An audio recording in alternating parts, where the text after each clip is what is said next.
सिंहस्थ कुंभमेळ्याची जी आहे ती पूर्वतयारी सुरू झाली आहे। आपल्यासोबत जिल्हाधिकारी जलज शर्मा आहेत। सर, काय सांगाल, आज आपण आहे त्र्यंबकेश्वरमध्ये येऊन ज्या काही बैठका घेतल्या आहे, काय नेमका बैठकीत निर्णय? त्र्यंबकेश्वर देवस्थान जे आहे हे खूप महत्त्वाचं एक भारतामध्ये देवस्थान आहे।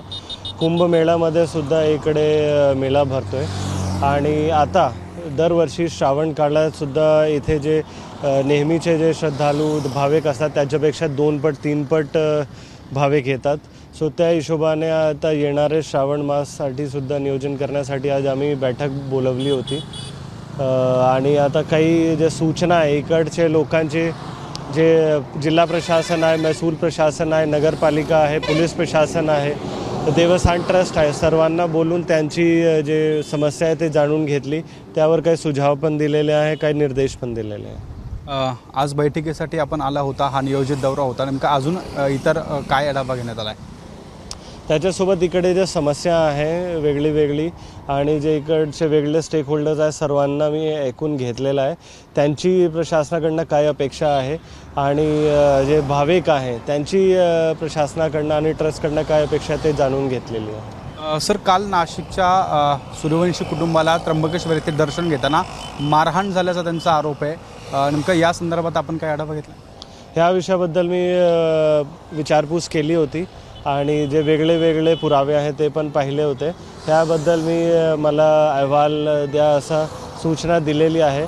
प्रथम दर्शनी असा दिसतोय की खूप जास्त गर्दी होती काल पण, आणि गर्दीच्या काळात जे कर्मचारी असतात, जे देवस्थानाचे कर्मचारी असतात आणि जे भाविक असतात, दोघांना बरेच वेळ उभा राहून ते म्हणजे हे राग येतात आणि त्यामुळे जेव्हा दर्शनाची वेळ येतो तेव्हा सर्वांना अपेक्षा असते ते खूप वेळेपासून उभे राहतात की त्यांचं चांगलं दर्शन व्हावं। जर कोणाचं चांगलं दर्शन झालं नाही तर त्यांच्या थोडासा भावनाला हे होतो, दुःख पोहोचतो आणि मग असे घटना होण्याचं प्रमाण वाढतो। तर आम्ही आज निर्देश दिलेले आहे की नंबर 1 की ह्यामध्ये जे कोणी दोषी असेल तर सर्वप्रथम त्यांच्यावर कारवाई झाली पाहिजे आणि ह्या अशा प्रकारची दुर्घटना परत होणे त्याच्यासाठी काय आपल्याला पाऊल उचलले पाहिजे त्याबद्दल सुद्धा निर्देश दिलेले आहेत। सर, वारंवार अशा घटना घडत आहे, धार्मिक स्थळावर अशा घटना घडत आहे, अगदी दर्शनाच्या रांगेमध्ये असताना देखील सुरक्षा रक्षकांकडून मारहाण होते आहे। नेमका काय या संदर्भात आपण नाही, मारहाण त्याला सांगायचे की नाही हे थोडा मोठा प्रश्न आहे। बिकॉज काय आहे की थोडासा लोकांमध्ये शिस्त जे आहे जर नाही केली तर काय असते की जे देवस्थान आहे त्याच्या आतच्या जे जागा आहे दर्शनाची ते खूप छोटी आहे। तिकडे जर शिस्त थोडीशी राबवणे गरजेचे असते, त्याच्यासाठी माणसांना ट्रेनिंग पण दिली जातात। परंतु कधी आहे जसं मी सांगितलं बरेच वेळ साठी जर भाविक उभे राहतात आणि जे आमच्या स्टाफ पण आहे, देवस्थानचे जे स्टाफ असते ते पण बरेच वेळापासून ड्युटीवर असतात, तर कधी अशी घटना घडतात। त्याच्यासाठी रोटेशनची पद्धती ठेवली पाहिजे आणि त्याच्यासोबत जे भाविक आहे त्यांचा पण अनुभव चांगला व्हावा, शेवटपर्यंत चांगला व्हावा ह्याच्यासाठी पाऊल उचलले पाहिजे। दर्शनासाठी येणाऱ्या भाविकांना काय आव्हान करणार?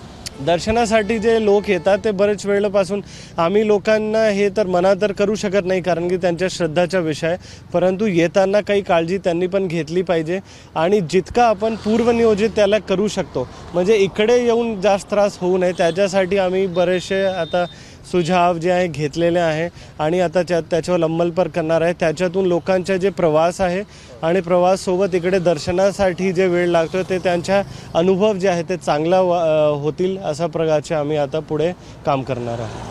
नक्कीच हे होते जिल्हाधिकारी जलज शर्मा। नाशिकमध्ये सिंहस्थ कुंभमेळ्याच्या दृष्टीने देखील आढावा बैठक घेतली आणि काल नाशिकच्या सूर्यवंशी कुटुंबाला जे त्र्यंबकेश्वर दर्शनासाठी आले होते त्यांना मारहाण झाली, त्यांना धक्काबुक्की झाल्याचा प्रकार देखील घडला होता।